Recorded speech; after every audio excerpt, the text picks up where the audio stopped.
کہ اس وقت مشکل حالات ہیں اور آزمائش کی گھڑیوں میں نفاق بھی کھل کے سامنے آتا ہے. آپ دیکھ رہے ہیں نفاق اور دین سے جو بغض رکھنے والا ایک طبقہ، ایک گروہ کس انداز سے پروپیگنڈا کر رہا مساجد کے بارے میں، نمازیوں کے بارے میں، اور اب دین کی دعوت لے کر ساری دنیا میں چلنے والے اہل دعوت کے خلاف کیسا پروپیگنڈا چل رہا ہے. اور یہ لوگ اپنی رسوائی میں اور زیادہ اضافہ کر رہے ہیں. تو ایسے موقع پہ میں دین کا درد رکھنے والے مسلمانوں سے گزارش کرتا ہوں کہ جو ہمارے مسلمان اور دین کے یہ دائی اور یہ دین کے سفیر ہمارے ملک میں آئے ہیں، یہ اللہ کے مہمان ہیں، یہ مہاجرین ہیں.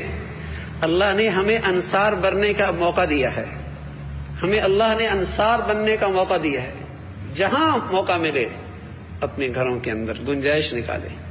ہاں، اجتماعی شکلوں سے احتیاط رکھی جائے، اجتماعی صورتیں بنانے سے اجتناب کیا جائے، لیکن ان کی خدمت، ان کی ضیافت، ان کا اکرام، یہ بہت بڑی سعادت کی بات ہے، بہت بڑی سعادت کی بات ہے.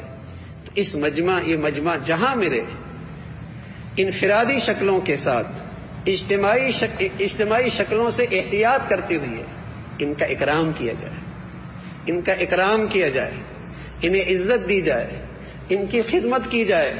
یہ مہاجرین کی طرح ہیں، یہ دین کے سفیر ہیں، یہ اللہ کا دین کی خدمت کے لیے، اللہ کا دین سیکھنے کے لیے ہمارے ملکوں میں آئے ہیں. یہ اللہ کے مہمان ہیں.